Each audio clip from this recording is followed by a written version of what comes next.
Welcome, my fellow brothers, on Rival Hammer. Et bienvenue à tous, mes très chers amis Wargamers, mes très chers petits bouseux. Bienvenue sur Rural Hammer. Rural Hammer, le podcast du Wargame à l'ancienne. Et un Rural Hammer de très bonne humeur parce qu'il vient de s'envoyer un petit bol de tripes aux carottes avec du vin blanc. Donc c'était un excellent goûter et qui m'a mis en jambe pour ce nouvel épisode de la rubrique chat. Et aujourd'hui, nous allons parler de ce qu'est le match play. Le match play est tout simplement l'expérience de jeu égale à Warhammer 40 000. Donc c'est à partir de ce système de jeu que vont s'articuler tous les événements autour du jeu. C'est-à-dire que vous alliez en tournoi, que vous alliez dans des parties organisées, le format choisi est le match play.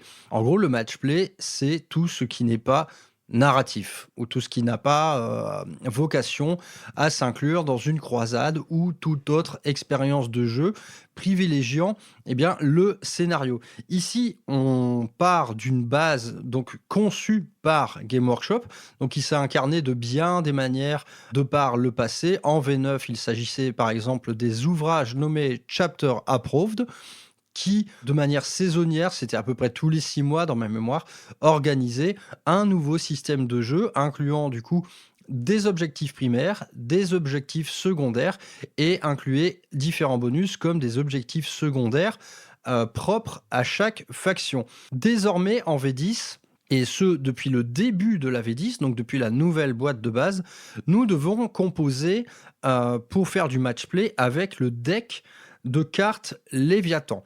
Donc ce deck de cartes Léviathan, j'en ai parlé un petit peu durant ma review de la V10, et je ne peux en dire que du bien, honnêtement, dans des événements à échelle associative ou tout simplement des événements où vous n'avez pas forcément le temps de bosser quelque chose d'autre qu'une petite partie à la con. Le match play, c'est le format roi pour ça, c'est-à-dire que des joueurs expérimentés en 2000 points font un match play généralement en 3 voire 4 heures. Donc 3 heures, c'est le format compétitif, c'est-à-dire qu'en tournoi, vous aurez une cloque qui compte réellement 3 heures de jeu, donc 1 heure et demie pour chaque joueur.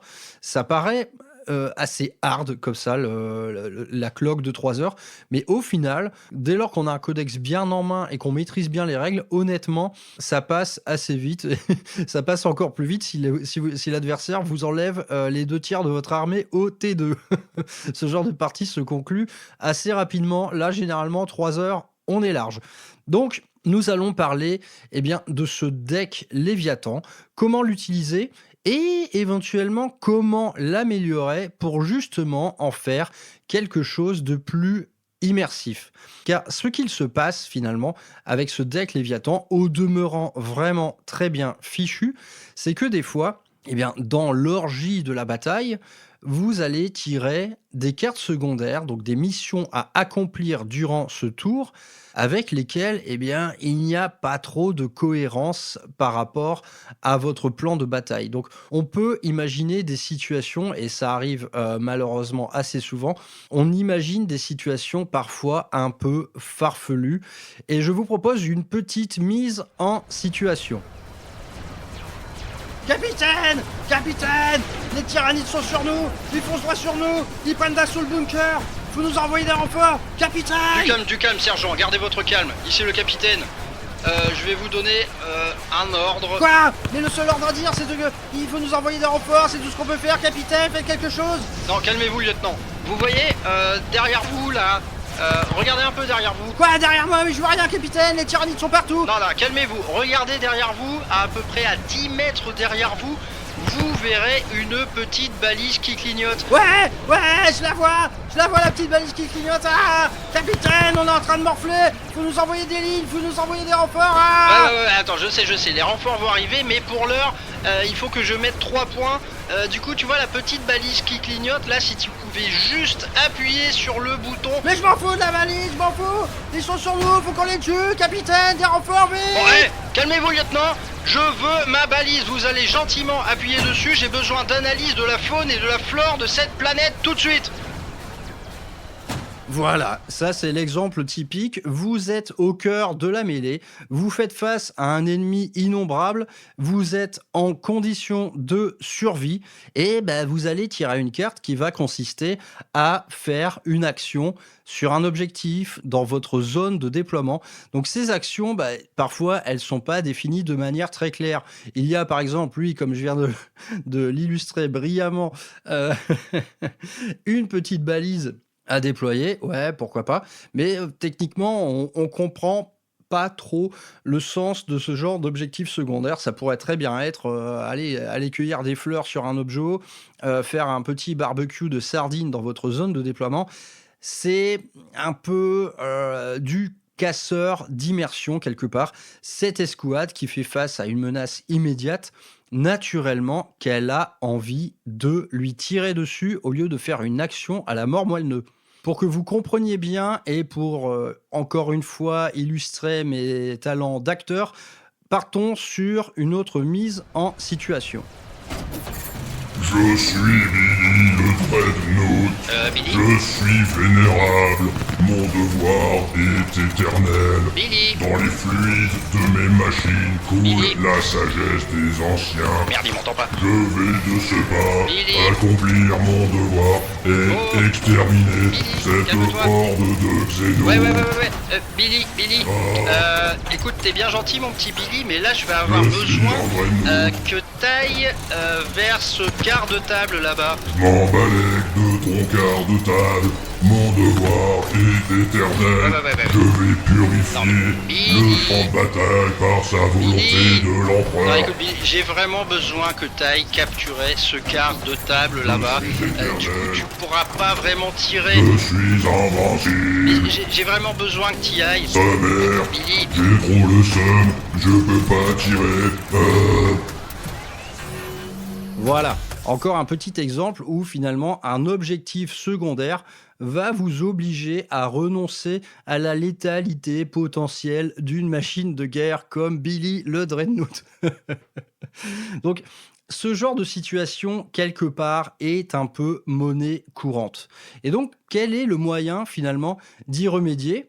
Eh bien, moi, je suis un joueur parfois très stupide, et quand je tire une carte secondaire qui ne me plaît pas, eh bien, tout simplement, je vais pas la faire. Donc, naturellement, le jeu vous permet également de défausser cette carte, hein. Il y a des mécaniques qui font que vous pouvez défausser une carte pour un PC, que ce soit en début de tour ou en fin de tour, où ça vous rapporte des PC, justement. Il y a des mécaniques de jeu vous permettant de faire fi d'un objectif secondaire qui soit n'est pas adapté à ce que vous voulez faire, soit tombe trop tôt ou trop tard durant la partie. Clairement, capturer la zone de déploiement ennemi quand on la tire T1, ce n'est tout simplement pas possible de la faire. Donc soit on la garde sous le coude, soit on la défausse.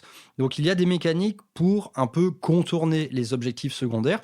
Mais moi, en tant que joueur très stupide, quand je tire un objectif secondaire qui tout simplement me donnera une situation ridicule du genre Billy le Dreadnought qui va capturer un quart de table, eh bien je ne la fais pas et je renonce au score. Et honnêtement, j'ai perdu un paquet de parties juste parce que je faisais ma petite drama queen à ne pas vouloir de situation incohérente sur le champ de bataille.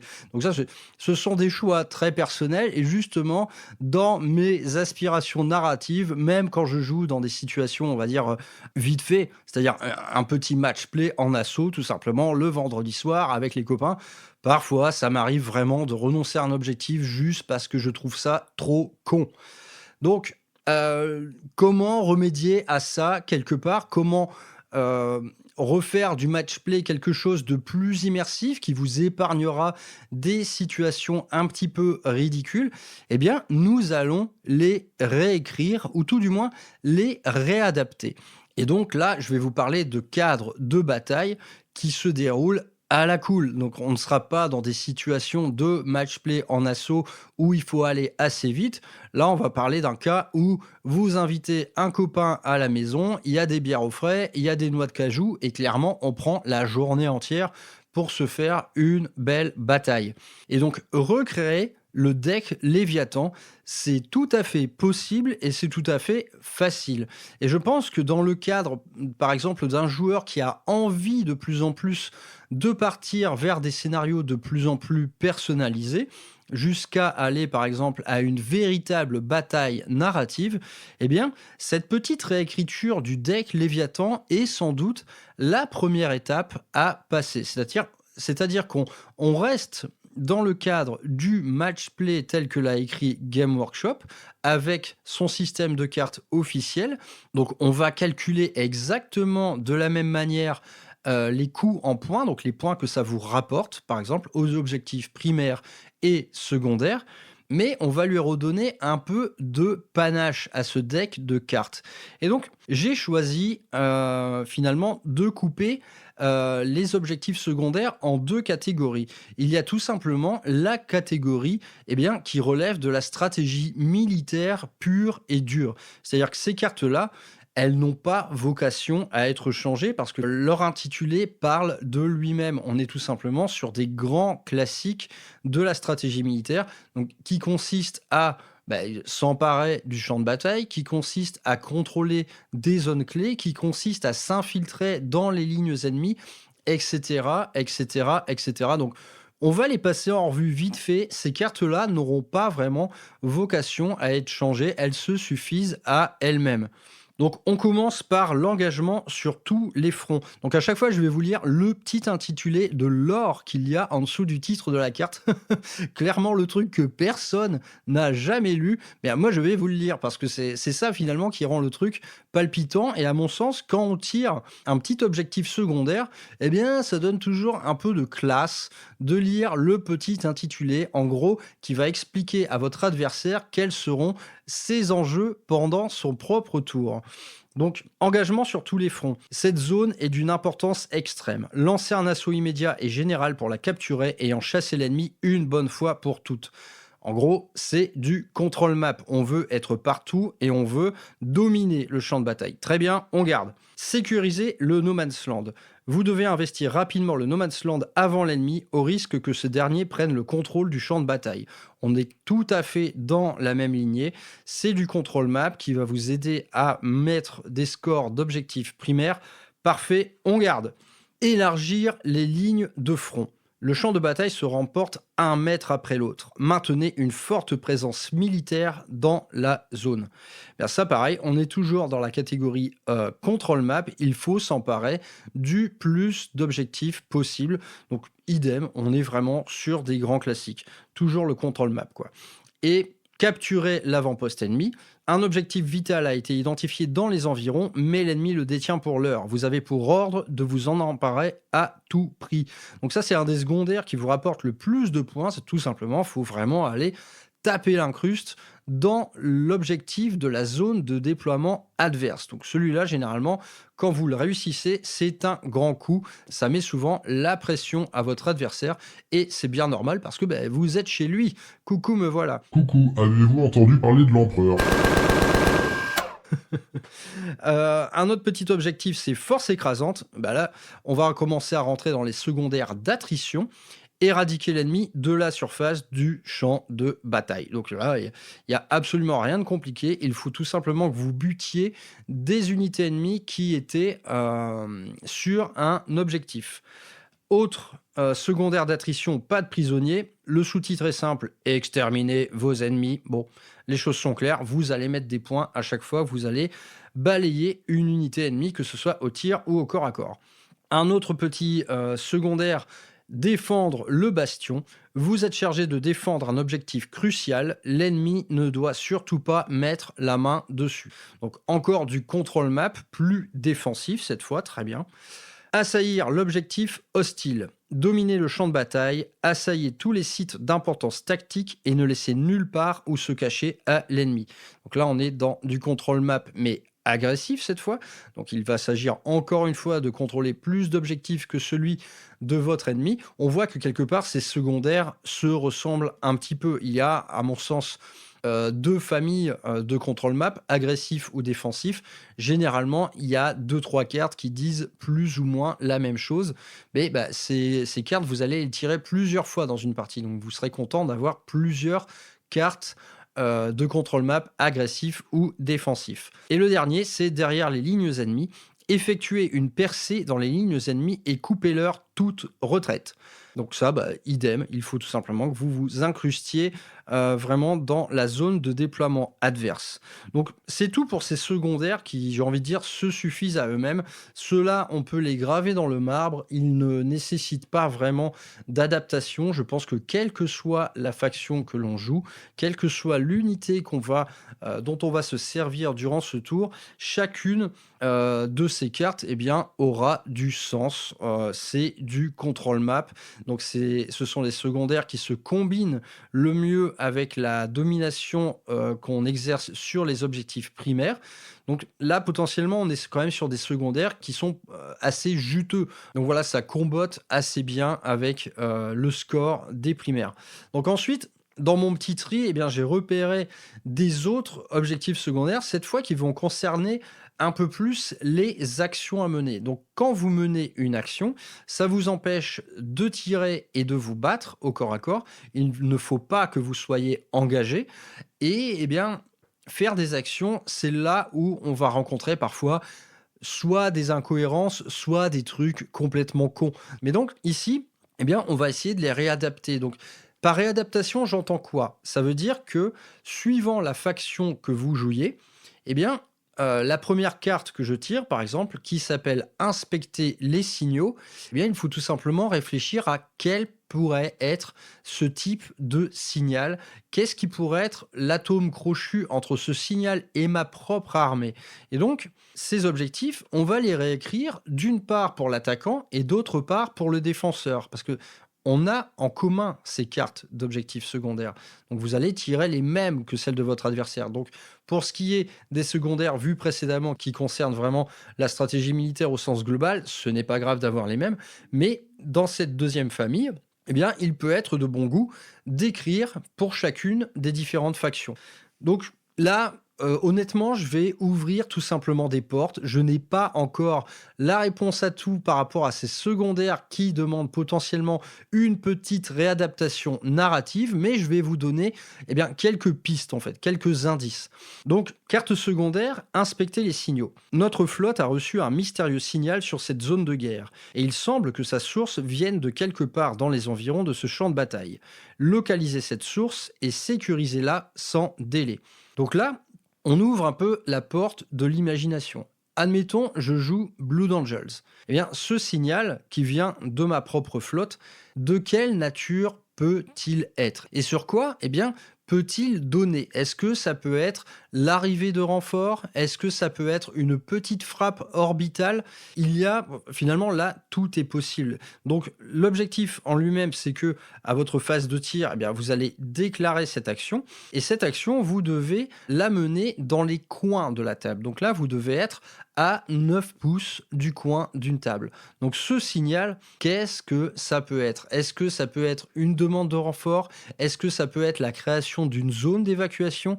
Est-ce que ça peut être la pose d'une balise qui vous signale pour faciliter l'approchement d'escadrons d'aérodines? Toutes les portes sont possibles, mais disons, là, cet objectif secondaire en particulier, il est potentiellement le plus dur à réadapter parce que ça peut absolument être tout et n'importe quoi. Donc, il faut tout simplement réfléchir. Vous avez votre carte, vous avez vos deux factions qui s'affrontent, réfléchissez, qu'est-ce que ce signal peut être? Que l'on joue Tau, Necron, Space Marine, qu'est-ce que ce signal peut être? Il peut être absolument tout. Et si vous voulez pousser un petit peu plus loin, le narratif, admettons que ce signal que vous inspectez, au tour suivant, il pourrait donner naissance à un événement qui se déclencherait sur un 4+. Un petit bombardement orbital, une petite arrivée de renfort gratuite, quelque chose comme ça, tout est absolument possible. Mais en tout cas, vous n'aurez aucun mal à trouver quelque chose de plus stylé que « Ah, je vais dans ce coin de table et je vais inspecter un signal que je sais même pas ce que c'est. » Bon, tu vois, là en gros, on marque des points et on ne sait pas vraiment pourquoi. Donc, inspecter un signal, En gros, qu'est-ce que ça peut être? Eh bien, la réponse, je ne l'ai pas, parce que ça peut être absolument tout. Un autre secondaire, mais qui n'est pas plus évident, on va dire, à retraduire, entre guillemets, c'est l'interdiction de zone. Il est capital que cette zone reste sous votre domination. Aucune unité d'avant-garde ou de guérilla ennemie ne doit mettre en péril nos plans. Donc ça, concrètement, qu'est-ce que ça veut dire? Ça veut dire que vous devez vous emparer du centre du champ de bataille. Donc là, on est toujours sur un objectif de contrôle map, mais on peut lui adjoindre quelque chose d'un peu narratif. Pensez à votre armée et dites-vous, qu'est-ce que votre armée pourrait faire de stylé au centre de la map? Ça pourrait être, par exemple, pour les Blood Angels, de mener un rite de sang. Euh, Ça peut être pour Nurgle de faire un petit rituel du warp. Donc ici, formellement, on est sur du control map, mais que vous allez pouvoir enrichir d'un petit élément narratif. Donc idem, en début de partie, pensez finalement à ce que votre armée, et notamment, on pense à une grosse escouade d'élite avec un QG, avec un bon vieux capitaine par exemple, pensez finalement à ce que cette escouade pourrait accomplir au centre d'un champ de bataille. Le centre est à vous. Qu'est-ce que votre armée ferait dans ces cas-là? Donc on est sur de l'anecdotique complètement, mais de l'anecdotique qui va un petit peu enrichir vos parties, du moins dans leur cinématographie. Donc là, idem, tout reste à inventer. Ensuite, on part sur les objectifs secondaires. Donc là, j'ai 2 cartes dans mes mains. Ce sont des objectifs secondaires d'attrition pure, que sont assassinat, donc tuer des personnages ennemis, ou abattez-le, tuer les unités lourdes de l'ennemi. Donc idem, comme les premières cartes qu'on a vues dans cette émission, ces cartes-là finalement se suffisent à elles-mêmes. Mais là, d'un point de vue narratif, vous pouvez enrichir ça. Et la meilleure phase pour enrichir vos parties narrativement, c'est tout simplement la phase de commandement. Donc ça tombe bien, c'est la phase durant laquelle on tire nos cartes. Et donc que ce soit pour l'assassinat ou le abattez-le, vous pouvez imaginer tout simplement que tel ou tel QG de votre armée donne tel ou tel ordre à une unité. Franchement, quand vous tirez ces cartes, vous vous dites, ok, comment je fais pour tuer un personnage ennemi? Vous allez désigner des unités qui sont les plus à même de remplir ce devoir. Idem pour abattre des châssis lourds, vous allez mettre en œuvre votre backline, souvent d'anti-char. Juste pour donner un petit peu de panache à ces 2 cartes, essayez de nouer un petit dialogue au sein de vos troupes.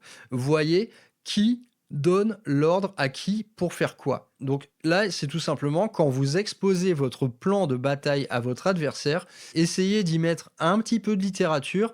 Et par exemple, c'est ok, Kevin Shrike a donné l'ordre à ses suppressors et à cette escouade arrivée de réserve stratégique de flinguer le lieutenant ennemi qui se situe sur cet objectif-là.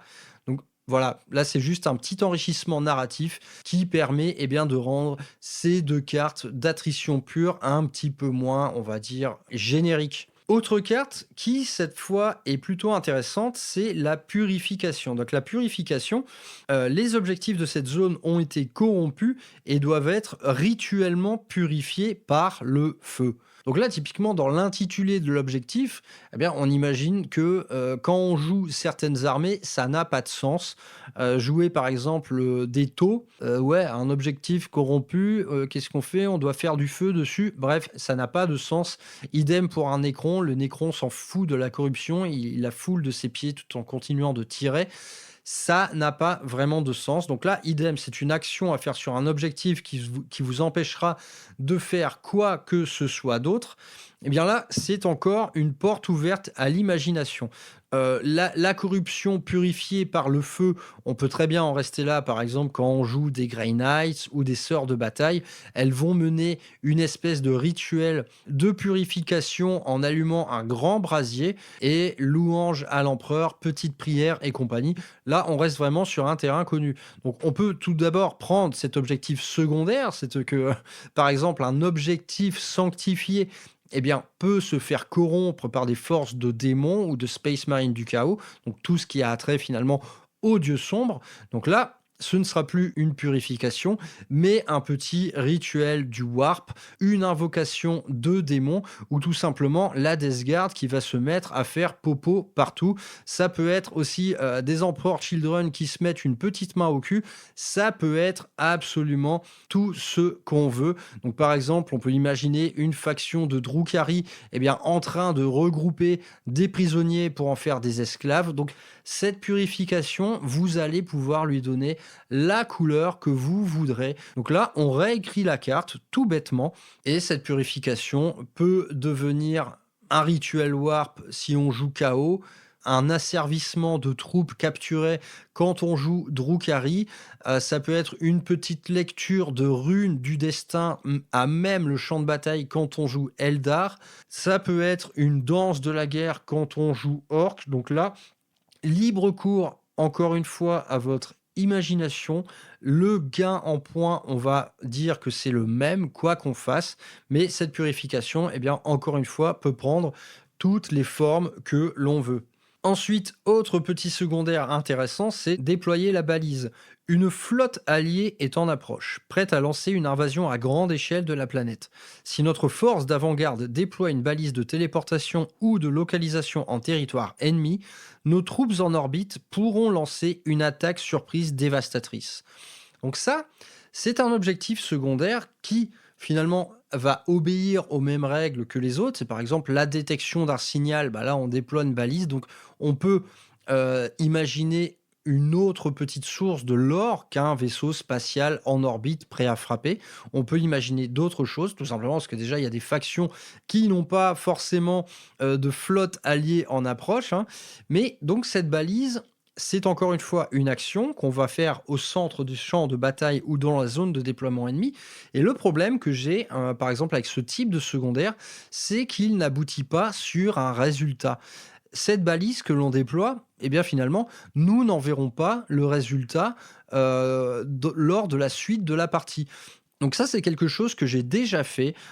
Une fois que votre balise est déployée, au tour suivant, sur un 5+, vous aurez un petit bombardement orbital. Ou alors, à l'emplacement de cette balise, vous aurez accès à un rapid ingress pour 0 PC.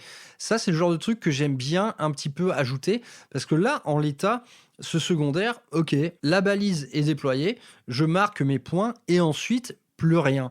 Donc ici, libre à vous d'inventer une petite règle qui va bien, du genre le tour où on déploie la balise, le tour suivant, on aurait un bombardement orbital sur du 5+, donc chaque unité, par exemple, prendrait des 3 mortels sur un 4+ au dé. Au tour suivant, le bombardement aurait lieu sur du 4, puis sur du 3+, etc.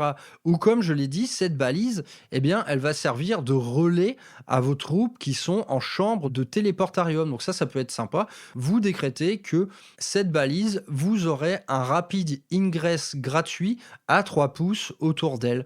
Donc là, il faut désigner tout simplement un petit pion. Ça, je ne l'ai pas dit, mais une autre manière d'enrichir le secondaire, c'est de créer des petites figurines tout à fait explicites. C'est-à-dire qu'une balise que vous déployez, vous prenez une petite figurine de balise, comme on en trouve dans les kits de Terminator.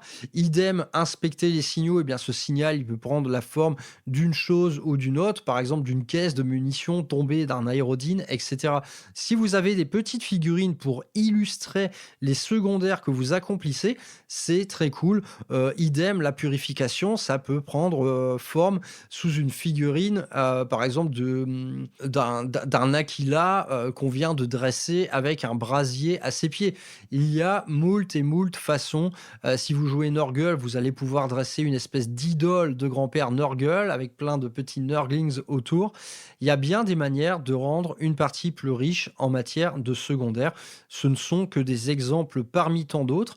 Mais donc, déployer la balise, à vrai dire, c'est la seule carte du deck Léviathan que là, je réécris véritablement. Non pas seulement d'un point de vue narratif, mais je lui ajoute souvent 2 ou 3 petites règles, donc en accord avec mon adversaire évidemment, mais là également déployer une balise suivant la faction que vous jouez, à quoi ça peut donner naissance en termes de stratégie militaire et surtout en termes de cinématographie. Et la dernière carte qui est une cible tentante. Donc la cible tentante, au même titre que les objectifs secondaires, par exemple assassinat ou abattez-le, eh bien on va faire entrer un peu en jeu le pouvoir de la littérature. Et donc la cible tentante, c'est tout simplement l'adversaire qui vous lance un défi. Il va vous cibler un objectif dont vous devrez vous emparer pour mettre le nombre de points adéquat. Donc traditionnellement, évidemment, l'adversaire va choisir pour vous eh bien, l'objectif le plus difficile à capturer. Et ça peut tout simplement naître d'un petit discours du chef ennemi qui vous lance un défi. C'est un peu en mode viens te battre si tu l'oses. Donc là, suivant le scénario auquel vous jouez, suivant l'armée que vous jouez, ça peut prendre également bien des formes. Donc voilà, on a fait le tour un petit peu des objectifs secondaires et je vous donne simplement quelques pistes pour, quand vous avez le temps, eh bien, de donner un peu de panache à l'ensemble. On ne va pas se contenter de jouer certaines cartes telles quelles. La purification, quand on joue KO, ça n'a pas de sens. Inspecter des signaux, déployer des balises, on va essayer de trouver un peu de background pour enrichir tout ça. Et donc, ce que vous aurez, c'est une espèce de match play un peu amélioré, avec un peu plus de narration, un peu plus de panache. Et eh bien, si vous avez bien travaillé, peu de situations incohérentes. Donc, c'est quelque chose que je vous encourage tout simplement d'essayer. Quand vous avez le temps, quand vous êtes avec un joueur avec lequel vous vous entendez bien, prenez eh bien, un petit quart d'heure pendant l'apéro, vous prenez ces cartes que j'ai citées et vous essayez eh bien, de les réécrire, mais à votre façon, donc suivant finalement ce que sont les motivations de la faction que vous jouez. Donc typiquement, quand on joue Drukhari, on va avoir envie bien, de faire des prisonniers. Donc là, il y a des choses qu'on peut réécrire à base de ça. Idem, quand on joue Custodes, eh bien, cette partie peut ressembler à une partie de chasse durant laquelle finalement chacun des guerriers va faire l'étalage de ses prouesses martiales en faveur de l'empereur. Tout ça peut prendre 1001 formes. Les ambitions de chaque faction sont différentes. Certains se battent pour les puissances de la ruine, d'autres pour le bien suprême, d'autres pour l'empereur, d'autres luttent contre leur extinction prochaine. Il y a vraiment un tas de choses à faire. Et à partir de là, si vous maîtrisez déjà un petit peu ce noyau d'objectifs secondaires et de missions primaires également, hein, je n'en ai pas parlé, mais les missions primaires de Léviathan sont assez riches et certaines peuvent très bien s'inscrire dans des parties au contour plus narratif. Donc n'hésitez pas à faire vos courses là-dedans également. Mais bref, il y a vraiment moyen de varier les plaisirs et d'ajouter eh bien, vos petites règles maison, donc comme celles que j'ai énumérées. On peut très bien imaginer que une balise fasse arriver des renforts plus facilement, une balise fasse intervenir votre flotte en orbite plus facilement. Il y a 1001 choses à faire. Par exemple, quand vous allez inspecter les signaux dans des quarts de table, ça peut très bien également vouloir dire eh bien, aller vers une zone d'extraction et repartir en réserve stratégique gratuitement. Bref, il y a vraiment 1001 choses à inventer, ne serait-ce qu'avec ce carte Léviathan, dont vous pouvez faire absolument ce que vous voulez.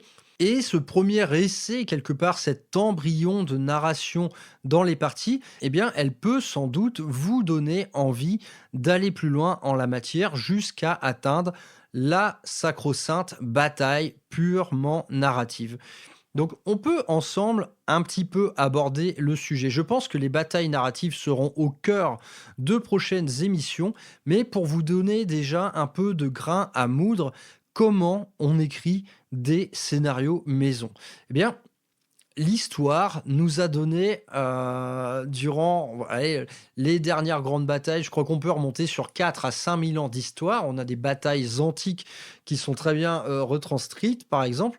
Eh bien, il faut tout simplement vous intéresser un petit peu à l'histoire pour avoir un panorama de ce qu'est eh bien, les différents scénarios de stratégie militaire possibles. Donc, il y a des ouvrages à n'en plus finir. Moi, j'avais relu récemment la guerre des Gaules de Jules César, mais ne serait-ce que dans la guerre des Gaules, vous avez absolument... c'est une encyclopédie de la stratégie militaire, parce que vous avez toutes les situations. Vous avez les couloirs de retraite, vous avez du siège, vous avez de la bataille rangée, vous avez absolument tout ce qu'il faut. Et Jules César, de plus, aimait appuyer ses propos militaires avec tout ce qui tournait autour de la logistique. Donc, on parle de rationnement, de ravitaillement, comment l'utiliser pour combattre l'ennemi, etc., etc. Tout ça peut vous donner moultes idées. Vous commandez un petit hors-série de n'importe quelle revue historique, genre les plus grandes batailles de Napoléon. Je veux dire, dans ce genre d'ouvrage, vous saurez tout ce qu'il y a à savoir sur l'art de la guerre et ça va vous inspirer à faire des scénarios maison, dans un premier jet, les plus simples du monde. Et donc, dans les scénarios maison, moi, il m'arrive d'en faire quand j'ai le temps, quand l'adversaire s'y prête également. Et honnêtement, je ne fais absolument rien d'original. On est vraiment à chaque fois sur des parties type. Et c'est des choses qui finalement se prêtent très très bien à l'univers de Warhammer 40 000. Donc, une des premières grandes familles de scénarios maison, c'est tout simplement les scénarios défensifs. Donc, il va concerner la défense d'un bastion ou le dernier carré d'une force armée dans une ville en ruine.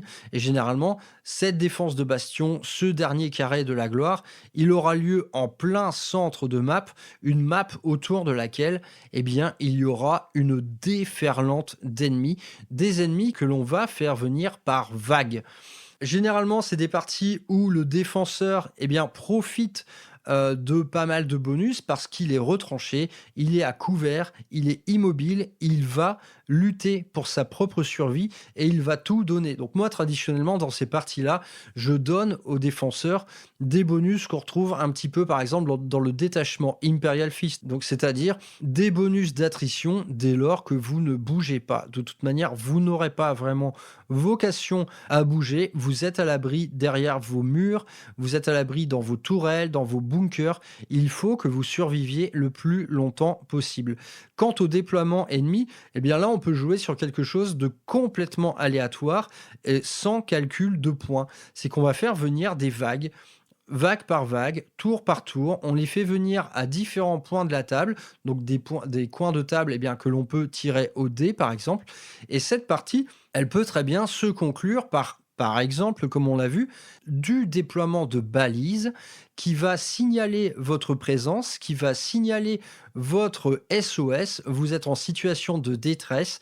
Il faut que l'on vienne vous secourir. Et ces secours, ils vont prendre la forme soit de zones d'extraction à atteindre, soit de l'arrivée, par exemple, d'aéronefs alliés qui vont venir vous cueillir. Donc ça, j'ai fait ça il n'y a pas longtemps avec des Space Marines. Le but du jeu, c'était de faire venir 2 escorteurs Storm Raven. Donc ces escorteurs Storm Raven, on a calculé finalement leur zone de déploiement au dé avec ce fameux dé de déviation qui était celui utilisé dans la V2 quand par exemple vous surgissiez d'un téléportarium. À l'époque, on avait un dé de déviation. Votre téléportation était un peu soumise au courant du warp et vous vous retrouviez pas du tout là où vous l'aviez prévu. Donc, il y a énormément de trucs sympas à faire avec ce type de scénario. L'ennemi, de son côté, aura probablement des objectifs secondaires d'attrition. Donc là, dans le cadre de bataille narrative, c'est vous qui allez créer vos secondaires. Mais cependant, dans le deck Léviathan, il y a les objectifs de contrôle map qui sont franchement déclinables à l'infini. Dans n'importe quelle bataille narrative, vous trouverez au moins 2 ou 3 cartes de très bon ton pour ce genre de scénario défensif. Donc là, c'est un grand classique de Warhammer 40 000, c'est très kiffant à jouer, vous êtes en condition de survie totale. Là, naturellement, il faut choisir des factions qui s'y prêtent. Si vous avez, par exemple, un détachement entièrement composé d'armure Terminator, c'est tout à fait le genre de mec qu'on va vouloir mettre en scène lors d'un dernier carré glorieux. Donc ne faites pas ça avec des Banshee Eldar, vous voyez, c'est pas du tout le profil de troupe que l'on veut pour faire de la défense. Donc naturellement, c'est le genre de scénario qui va plaire beaucoup aux joueurs un peu de type siège, Iron Warrior, Imperial Fist. Quant à la déferlante ennemie, je veux dire, qui l'incarne mieux que, par exemple, des orques, des tyrannides, voire du culte Genestealer. C'est-à-dire une armée Xenos populeuse est sans doute la meilleure candidate pour faire une prise de bastion. Donc ça, c'est un scénario que j'adore, je le fais très souvent. il évolue au fil des parties parce que parfois je mets en place des objectifs secondaires, eh bien, on se rend compte que ce n'est pas très équilibré ou ça rapporte trop en points, et cetera. Donc au fil des parties, eh bien, on affine. Ensuite, un autre grand type de scénario maison, c'est le couloir de retraite. Vous prenez votre armée qui est en déroute, vous devez traverser la table dans toute sa longueur alors que vous serez complètement harcelé par l'ennemi sur les flancs. Donc là, c'est des positions très agressives, c'est souvent des scénarios assez difficiles. Là, typiquement, idem, on ne joue pas ça avec n'importe qui. Par exemple, qui de mieux placé pour faire un couloir de retraite que des unités mobiles, donc des motos, des unités avec jetpack, des aéronefs, des châssis légers qui se déplacent assez vite, tandis que l'ennemi autour, eh bien, sera d'un potentiel nettement plus agressif. Pourquoi pas lent à l'avancée inexorable façon Death Guard par exemple.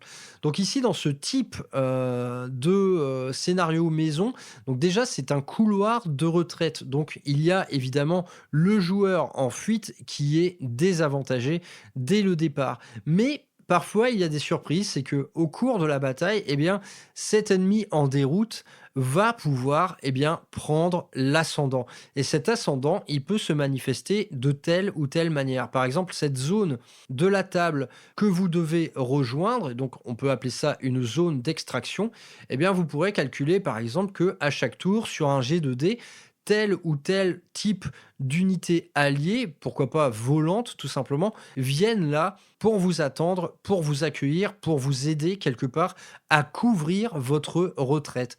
Donc ça peut être des batailles très intéressantes qui se déroulent vraiment d'un front à l'autre, c'est-à-dire que vous commencez votre partie sur le bord d'une table et à partir du tour 2, pourquoi pas, des unités alliées très ponctuelles, au compte-gouttes, viennent de ce bord de table-là pour vous accueillir, pour essayer de vous rejoindre, pour essayer de couvrir les flancs du champ de bataille durant votre retraite. Donc c'est très sympa. Et du côté de l'agresseur, là, on peut vraiment partir sur des objectifs secondaires d'attrition pure. Vous êtes en retraite, lui, son but, c'est de vous annihiler. Donc là, on imagine très facilement des bonus dès lors qu'on tue un personnage, une unité lourde et des bonus d'attrition pure et dure. C'est-à-dire qu'à chaque unité ennemie détruite, on va mettre tel ou tel nombre de points. Donc ce scénario-là, moi j'en suis à mon 2e jet, je l'ai joué 2 fois. En termes de score, je suis encore sur quelque chose un peu aux fraises. La dernière fois, clairement, c'était impossible pour le joueur en retraite de scorer à la hauteur de l'attrition qui était celle de l'ennemi. Et généralement, c'est des parties qu'on choisit de faire en sous-nombre.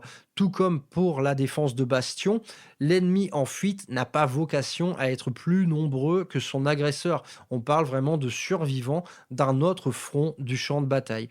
Donc, scénario très sympa, un autre grand classique, mais qu'on ne va pas faire avec n'importe qui. Il n'y a pas longtemps, dans un petit tournoi narratif, j'ai dû jouer le couloir de retraite avec des custodes. Résultat, en fait, T2, j'en ai eu marre. Je me suis retourné contre mon agresseur et je lui ai foncé dedans. Donc ça a plutôt mal fini, mais je ne pouvais pas me résoudre à jouer la retraite avec des custos. Par contre, faites ça avec des pirates Eldar ou ce genre de truc, ou même une armée complètement en déroute, mais une armée de bras cassés, si vous voulez, avec beaucoup d'orques complètement cons, des Gretchen, des machines brinque-ballantes, voilà, ce type d'armée, un peu l'armée de la loose, mais qui peut être accueilli, pourquoi pas, par des élites alliées pour faciliter leur extraction. Donc encore un scénario souvent très fun, celui-là. Et voilà, c'est toujours un succès, honnêtement. Ensuite, on peut jouer également des autres grands classiques, c'est tout simplement la prise d'assaut de différents types de bâtiments. Donc là, c'est quelque chose d'intrinsèquement lié au type de table sur lequel vous jouez. Par exemple, une prise d'assaut, ça peut être celle d'un hôpital, d'un hangar de munitions, d'une cathédrale, de différents types de bâtiments liés à l'administration de l'Imperium. Et donc cette prise d'assaut de bâtiments, là, narrativement, c'est un des trucs les plus riches qu'il vous serait donné de faire, mais ça implique également généralement la construction de figurines et de décors, pourquoi pas. Par exemple, imaginez un gigantesque hangar de munitions. Voilà, c'est quelque chose qui est géré par l'Adeptus Mechanicus. C'est un endroit où grouillent des servitors, des petits cerveau-crânes et bien par le coup du destin, votre armée s'est retrouvée retranchée dans ce hangar à munitions. Elle avait besoin de s'approvisionner en armes. Eh bien, ça tombe bien, vous tombez dans ce hangar de munitions, sauf que au dehors, l'ennemi prend position et se prépare à un siège, enfin un petit siège parce qu'on ne parle pas de fortification mais de bâtiment. Et vous allez, eh bien, vous sortir de ce hangar de munitions, mais ce hangar, il va vous donner, par exemple, des bonus. Donc, ça peut être, par exemple, des bonus d'armement. Donc, on peut imaginer tel ou tel type de munitions spéciales qu'on emploie avec nos bolters. Mais ces avantages, eh bien, ils peuvent être également liés à la population que vous allez trouver sur place. Par exemple, dans ce hangar de munitions, donc vous aurez eh bien, des membres de l'Adeptus Mechanicus, pourquoi pas des Tech Marines, pourquoi pas des Servitors. Eh bien, ces troupes, vous allez pouvoir les recruter comme combattants de fortune ou certains d'entre eux pourront vous donner des bonus. Par exemple, réparer vos véhicules de D3 PV, ce genre de petites règles supplémentaires qui va aider, là encore, une armée qui sera souvent en sous-nombre par rapport à son assaillant. Et donc, ce type d'infrastructure à visiter, là, potentiellement, on touche du doigt quelque chose d'infini. On peut imaginer également un hôpital de guerre dans lequel exerce un petit détachement de l'Adetas Sororitas. Donc ici, ce sera par exemple des petites populations de troupes. Donc on peut imaginer deux petites escouades de Battle Sisters et bien quelques apothicaires, tout simplement quelques toubibs qui seront là pour porter soutien à vos troupes. Donc il y a 1001 choses à faire. Si vous défendez par exemple une terre sainte, donc par exemple une cathédrale, eh bien le but de la partie pourrait être, par exemple pour l'assaillant, la capture de reliques. Et donc là, c'est vraiment quelque chose de potentiellement infini, mais c'est quelque chose qui est intégralement lié finalement à la conception des décors que vous aurez choisis. Moi, par exemple, j'ai une table entièrement composée de cathédrales, eh bien je n'aurai aucun mal sur cette table à créer un petit scénario d'attaque de lieux saints où il y aura des points clés sur la carte comportant, par exemple, des reliques à protéger. Donc voilà, là c'est quelque chose d'intrinsèquement lié à la nature même de votre table. Donc pensez-y également. Donc je vous renvoie à l'émission, le premier épisode de Beauté et Bien-être où je vous ai parlé de la conception des tables. À l'époque, je n'avais pas abordé ce sujet-là, mais les tables, c'est également ce qui sera la source de tous vos scénarios maison à venir. Donc gardez ça à l'esprit. Finalement, une table désertique avec plein de rochers dessus, en termes de stratégie militaire, ça vous donne tout ce qu'il faut, mais en termes de scénario, on est un peu pauvre, à moins de fouiller dans le sable pour trouver des objets. On ne voit pas quoi bien foutre sur ce type de table, donc pensez-y. Il y a des tables plus thématiques que d'autres. Clairement, un champ de ruines bombardées, c'est pas extrêmement passionnant non plus. Tandis une cité ruche habitée par différents gangs, une usine, un manufactorum, un hangar de munitions, un centre hospitalier, tout ça, ça vous amène naturellement des scénarios maison que vous allez créer au fur et à mesure et surtout peaufiner. Donc, je ne vais pas m'éterniser sur ce que sont les scénarios maison. Il y en a de tout type. Il y en a que l'on prend plaisir à jouer. Parfois, ça ne marche pas parce que à force, si vous voulez, d'enchaîner les différents types de scénarios possibles. Donc, moi, récemment, j'ai fait quelque chose qui ressemblait à de la capture de reliques, ou alors il s'agissait d'aller sauver des survivants blessés sur le champ de bataille, et également de s'emparer au passage de petits déchargements d'avions avec des armes à l'intérieur qu'il fallait acheminer vers des zones d'extraction, ou des quarts de table, ou des balises, etc. Donc, ce petit lot de scénarios maison, donc que vous aurez potentiellement envie d'essayer. Comment le faire évoluer? Eh bien, moi, honnêtement, j'en reste sur ceux que je vous ai expliqués. Donc, par exemple, défense de bastion, dernier carré, couloir de retraite, prise d'assaut de tel ou tel lieu et d'autres scénarios divers de capture, de reliques ou de munitions ou de survivants. Eh bien, finalement, ces petits scénarios maison, on va se faire notre propre deck avec. C'est-à-dire vraiment notre deck Léviathan, mais sur mesure. Eh bien, ce deck, je suis en train finalement de le mettre au point et généralement ça passe par des parties test. Et donc les parties test à Warhammer 40 000, parfois ça peut être un fiasco intégral.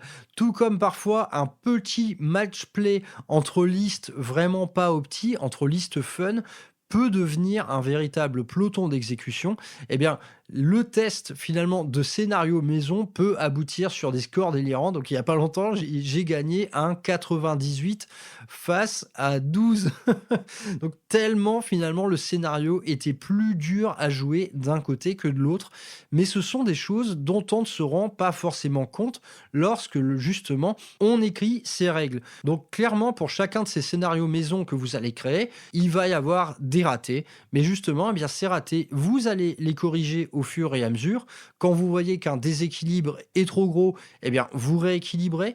Quand vous voyez qu'un objectif dont on s'empare rapporte pas assez de points par rapport à la difficulté qu'il a demandé, on rééquilibre, ainsi de suite, ainsi de suite, ainsi de suite. Eh bien, on peut imaginer que tout ça, au bout d'une bonne année de parties, à faire des parties tests avec vos amis les plus proches, du moins ceux qui ont le temps et l'envie de se consacrer à la rédaction de petits scénarios maison, eh bien, vous allez arriver gentiment à votre propre deck Léviathan. Donc, nommez-le comme vous voudrez celui-là.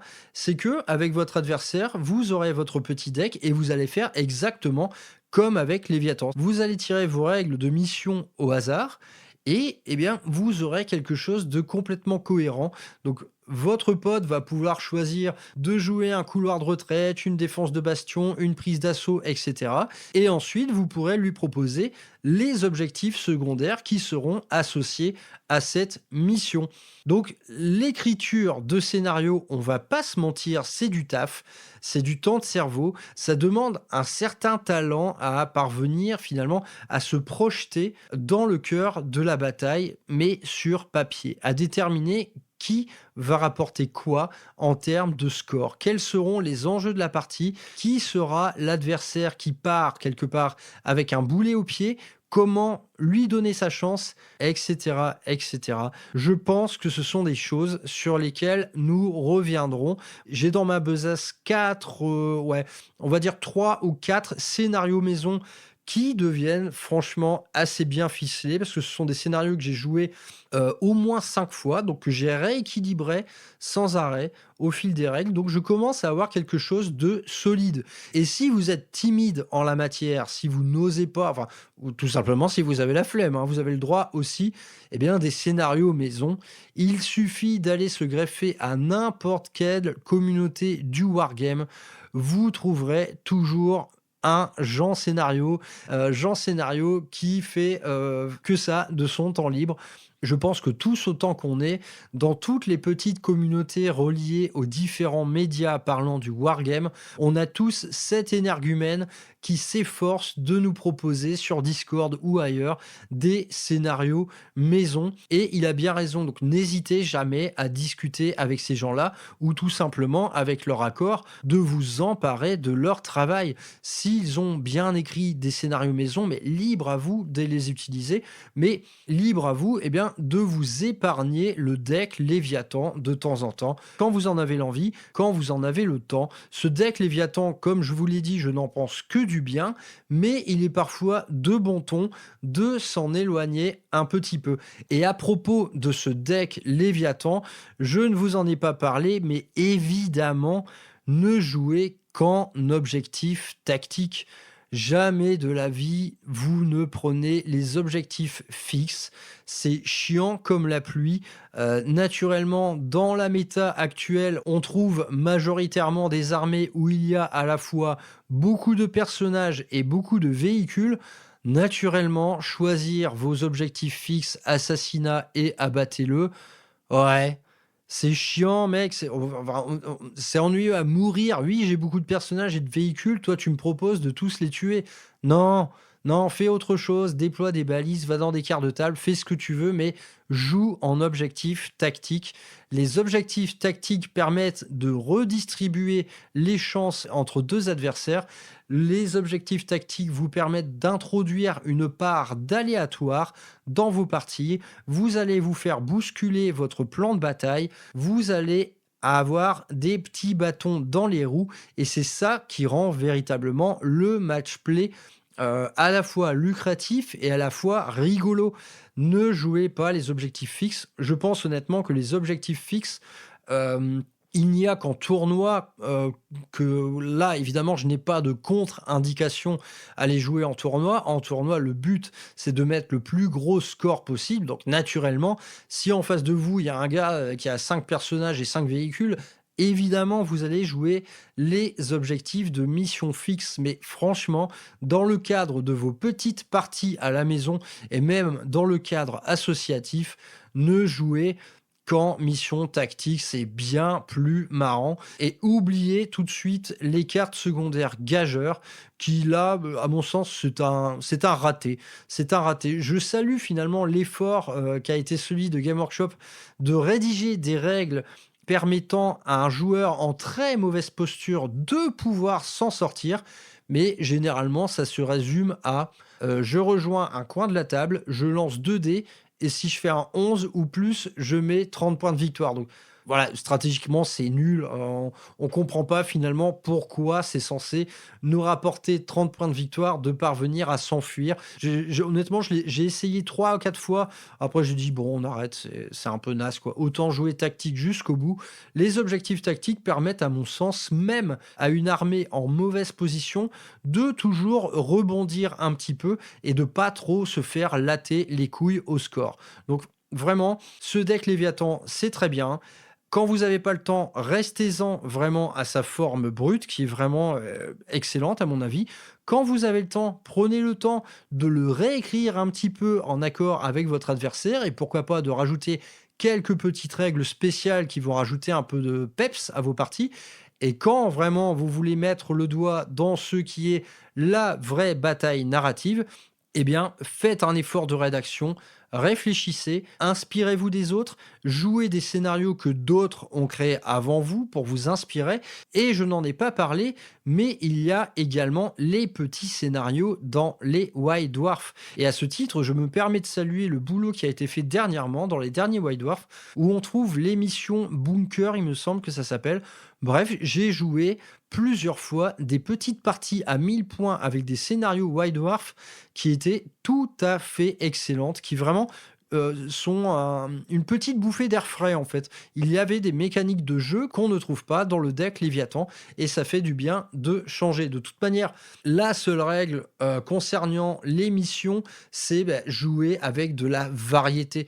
Ne faites pas toujours les mêmes missions. Faites du narratif, faites du match-play, faites du match-play un peu narratif. En gros, vous avez le choix des armes et je ne peux que vous encourager à commencer à griffonner des petits bouts de papier avec ce que seront vos propres idées de mission. Je joue une armée, cette armée je l'aime, j'ai envie qu'elle accomplisse une mission spéciale et je vais essayer de lui trouver un but. Voilà. Démerdez-vous avec ça. Honnêtement, là, je n'ai fait que gratter le vernis d'une œuvre colossale, l'œuvre de l'écriture de scénario, mais peut-être que ça vous donnera quelques petites pistes pour mettre la main à la pâte. Et pour ma part, je vais continuer de bosser sur des scénarios maison, je pense de plus en plus touffus, et peut-être qu'un jour, je reviendrai vers vous pour vous présenter un concept de mission. Voilà. Je pense avoir tout dit et en même temps, je n'ai rien dit également. Je vous souhaite bon vent. N'hésitez pas à me retrouver sur les quelques médias qui sont les miens. Donc la page peinture sur Instagram, Brother Maxou Painting. Je vous souhaite bon vent les amis. Portez-vous bien. Brutalité et ruralité toujours. À ciao.